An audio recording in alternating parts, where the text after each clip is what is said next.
What's going on, everybody? This is Chris Classic dropping the car vlog. Hope you guys are having a wonderful Sunday.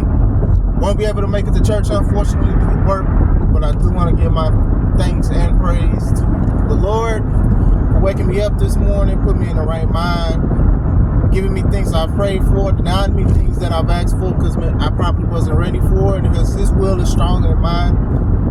Praying for people who are healing, praying for people dealing with heartbreak, depression, suicidal thoughts, feeling like they're not loved. God loves you, Christ loves you, and I love you as well. Make sure you subscribe to the Taking Home podcast where I talk about professional wrestling topics. Make sure you also subscribe to C3 Ultimate Wrestling. It is still my company. I don't care what that company says. They can sit here and stalk me and record and follow me what I'm doing. I'm going to get to the bottom of it all. But in the meantime, September 21st, enter the limelight. Dyer, Indiana. Harold's private venue. Tickets are on sale. Now, get your tickets online or Eventbrite or Zelle. It's going to be a great show. It is a tribute to our number one sponsor, Limelight Entertainment Studios. Shout out to David Green, the founder of the wonderful establishment. I have a lot of their products, the comic books. They got stickers. They got a lot of products. They got a lot of projects coming up too. So I can't wait to talk to you guys about it as well. I wanted to talk about the big 3 signings in AEW, and from the last video and now. The last video I made was only a few months ago about my thoughts on them. So they've been wrestling. They've been in storylines. They've won championships. So I did want to talk about what did I think of all 3 of them. I'll start with Okada. Now, Okada is billed as one of the greatest wrestlers currently, especially in Japan.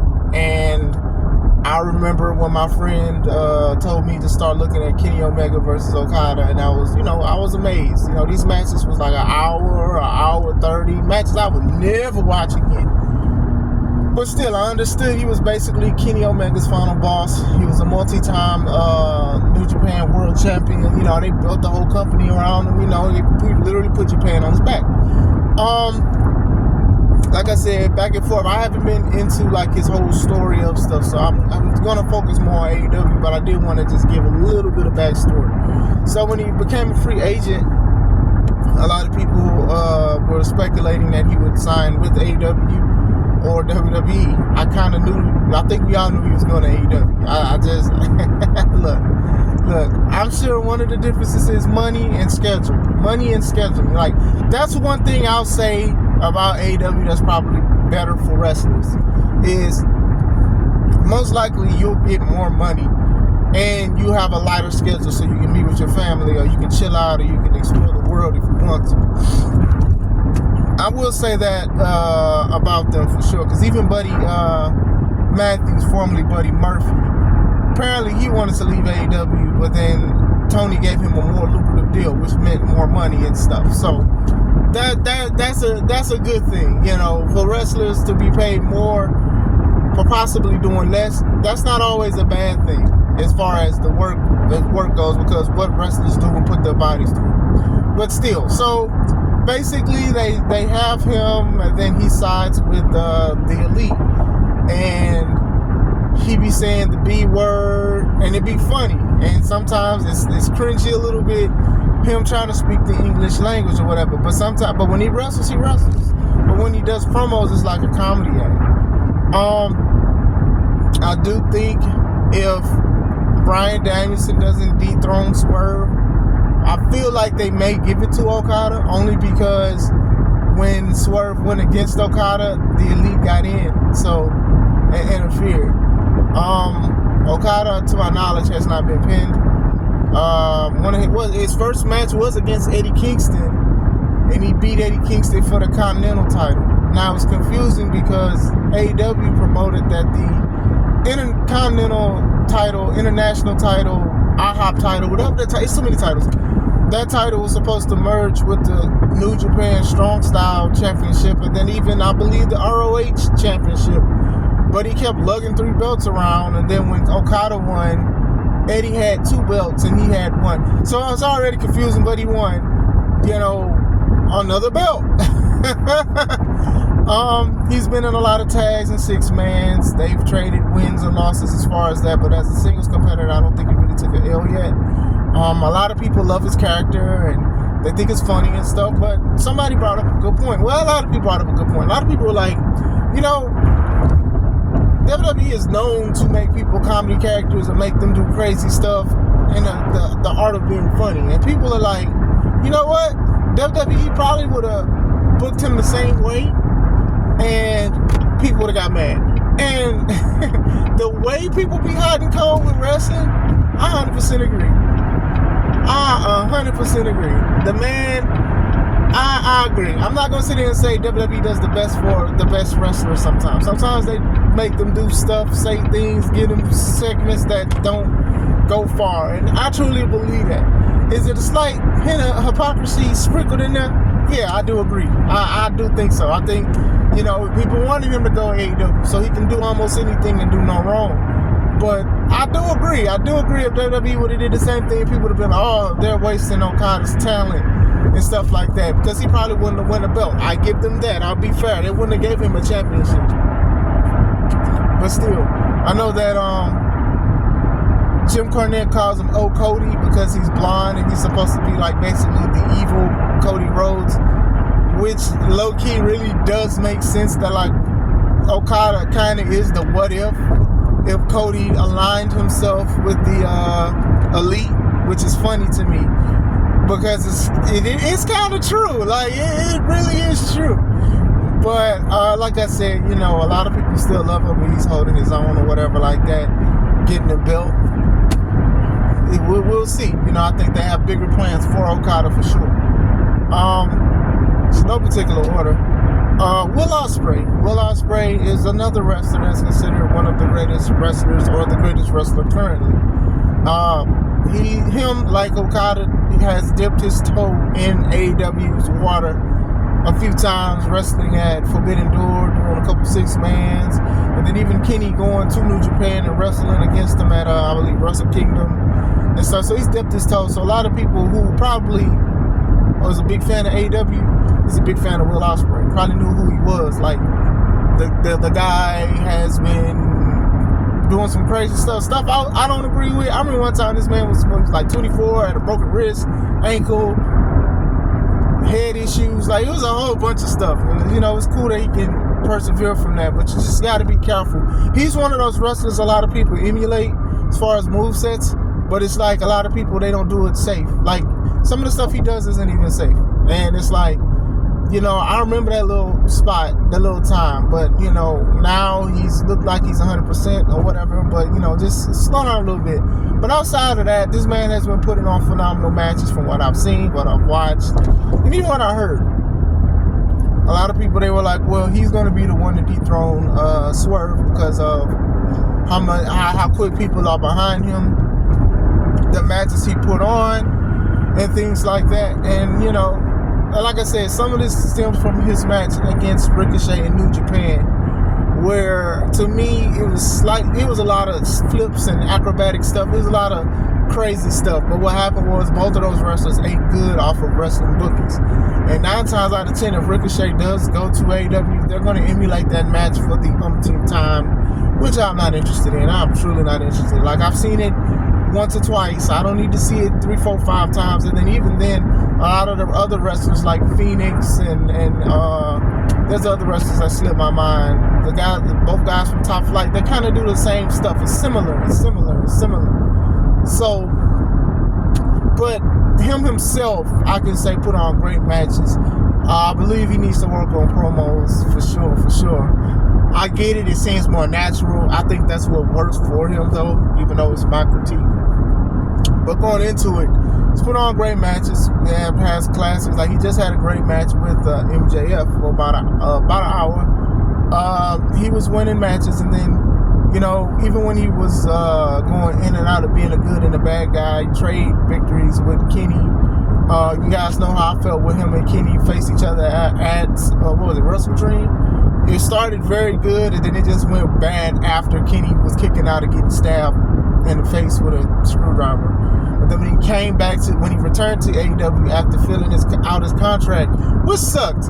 Like, the dude showed up and said, hey, I'm signed to AEW, but I'll be back in a couple months because I have to finish my contractual obligations with New Japan. To me, I was like, what was the point of even making this announcement? You could literally wait until your contract was up. Like, it's Tony being Tony. But still, Roderick Strong was the Continental Champion at the time, and he faced Ospreay, and then Ospreay won it. So Ospreay won a championship out of the many championships the wrestling world got. And I'm not even just including AEW. I'm talking about in the WWE as well. So he got that. He defended it a couple times. He just recently lost it to MJF in a banger of a match. MJF cheated, and now it's going to be a rematch in his homeland of Wembley. And most likely he's going to win. It's a big swerve from what everybody else thought, because a lot of people was under the impression that Ospreay would challenge Swerve for a rematch, or their first match would have been in Wembley and he would have won and been the world champion. I think that was honestly the route they were going to go, but then a lot of people started talking about it, and then Will took it upon himself allegedly to say, hey, I lost my match because no one's above losing the champ. One, you didn't need to tell nobody that. Nobody asked for that. You didn't need to say it. And two, I see the good and the bad in it. Like, you mean to tell me that this dude decides, like, this dude's decision was more important than the world champion? Like, I've heard both sides. Like, oh, okay, you saved somebody. You saved Swerve's reign or whatever. He should have lost in the first place. Like, to me, he should have lost. That should have been, like, on the docket. And I understand they're going to his homeland of Wembley, but still, it's just...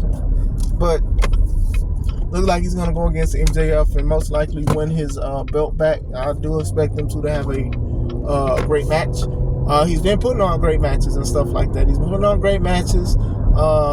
He's with anybody. And that's the thing with AEW, is that AEW, regardless of how people feel about certain things, they put on great matches on free TV and PPV. Bars. But yeah, they've been doing good. Third one is Mercedes Moné, formerly known as Sasha Banks. We all know who she was as Sasha as far as WWE is concerned. Multi-time women's champion, two-time tag champion, first to do Hell in a Cell with Charlotte. I think she did like the first women's match in Japan, or not in Japan, something first. I think she went against Bliss. It was something that was historic or something. Her and Bianca, the first two black women to main event WrestleMania banger of a match. So she has a great resume. Regardless of people's feelings on her resume is legendary, like Hall of Fame legendary. Like, you can say she got an ego or whatever, that's fine, but a lot of these people got egos. It's just, I guess her ego ticks everybody else off the most. I can probably name a few reasons why, but still, it was big talks of her. She hurt herself when she was doing New Japan. Like, she wrestled, her first match was against Kairi Sane for the was it the IWGP title? It was some title, women's title. It was like a newly won title from Kairi. She beats Kairi and she wins. The match was very good. And then she loses it, and then she goes against Willow Nightingale for a women's championship in New Japan. She hurts herself. Willow wins it. So Mercedes is out for about a year and a half, dang it. And she comes in, she says, hey, I'm going after the TBS title. Like, she showed up. It was a big deal when she showed up. Regardless of what people feel about her, it was a big deal for her to show up in AEW. Most people were going to bank that she probably, pun intended, was that she was going to go to WWE because Triple H was head of creative. They thought, okay, everything was all well in the world. Then there were talks of contracts and certain things. You know, she's her own business lady. Like, she owns companies outside of wrestling. She's an actress. We're going to go into that in a little bit. So she does her own thing. And sometimes you don't want to compromise the stuff that you got going because that's what you fall back on. That's your backup plan. A lot of people don't have backup plans because financially it's not feasible for them at this time. So for her to have one, obviously with the money and income that she gets, shout out to her. So she shows up. She says she's going after the TBS title. People was quiet because they didn't, if she would have said the world title, people would have got mad. But going into it, she says she's going after TBS title. This is around the time Julia had it. Somebody attacked her. CEO chance.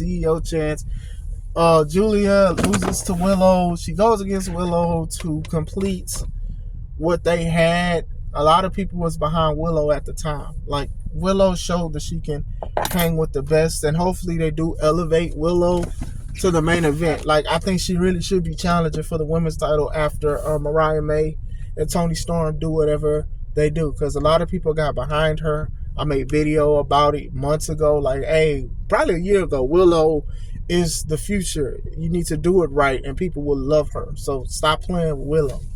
But Mercedes, she won the title. She wins the title. That's when a lot of people stopped booing her. Then she started acting on the booze, like, oh, okay. But then it started getting confusing. And she one minute she's a good, nice person. Next minute she's a mean person. And then she went against excuse me, Stephanie Valcour, who was the CMLL Women's Champion.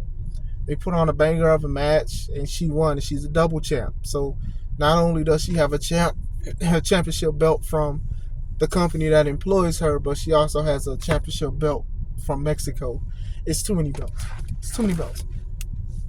So now she's currently going to go against Britt Baker at All In. It may be a good match. It may not be a good match. I ain't gonna lie to you. I'm curious to see how it goes. As far as her winning double belts, this isn't new to AEW. Somebody won triple belts. Like, this isn't new at all. So if somebody gets mad because she won 2 belts, saying it's already too many belts. Many of these belts don't have no prestige. Because at one point I could say, hey, I want to go against the world title. Oh, I lose, I can go against the TNT champion. Oh, I lose that, I could go against the Continental champion. Oh, I lose that, I could go against the Pure champion, the ROH champion, get some friends, 6-man tag. Like, it's a lot of belts. So her winning it didn't really bother me. I think some people are very critical because they don't like her. I don't even want to say it's from a race thing. Some people just don't like people, y'all. I don't like to just consider that. Like, you can just tell how some people respond, and you can have your own personal take on how people do, how they don't like people. All 3 have been champions since they've shown up. It hasn't been a year yet. It was only a couple months, and they were already champions. Will lost his. Okada's still the Continental champion. Mercedes Moné has 2 belts. And I've made a video. I've said it. I was like, these 3, I don't think per se, not to be negative, is going to help AEW with ratings and stuff like that. They're just, it's an uphill battle already. Having more belts, that's not going to help anything. I do think that more people know Mercedes Moné. Some people probably I think more people don't like her than the other 2. You get what I'm saying? I do think, I don't know how much they got paid. So I'm not going to sit here and say who's worth what and who's worth what. As soon as people found out or heard that Mercedes is the highest paid woman wrestler, they was like, she don't deserve it. And I'm like, I disagree with it personally. Like, if you're going to sit here and talk about egos, I'm like, we literally just saw not too long ago Charlotte and Becky go have a spat on live where they dang near was dropping the titles and throwing titles at each other, and y'all let that go. So you gotta let this other stuff go, man. As far as Will has been Will. Like, I don't think Will has really changed as far as putting on these matches that people like, regardless if I love him or not. He's been putting on banger of matches. Okada's been in and out of singles competition and also doing stuff with the Elite as being a part of the Elite. Now, I don't know what they're going to do when or if Kenny comes back. I don't know everything that they're going to do with this storyline. Curious to see. We don't need to see Okada versus Kenny again. We don't need to see a lot of rematches or whatever. But I wanted to talk about the big three. Like, what do you guys think? Who has made a bigger impact? Who do you like? Who do you not like? Let me know. I hope you guys have a wonderful day. 20 minutes. Wow. This is Chris Classic. Let's take it home.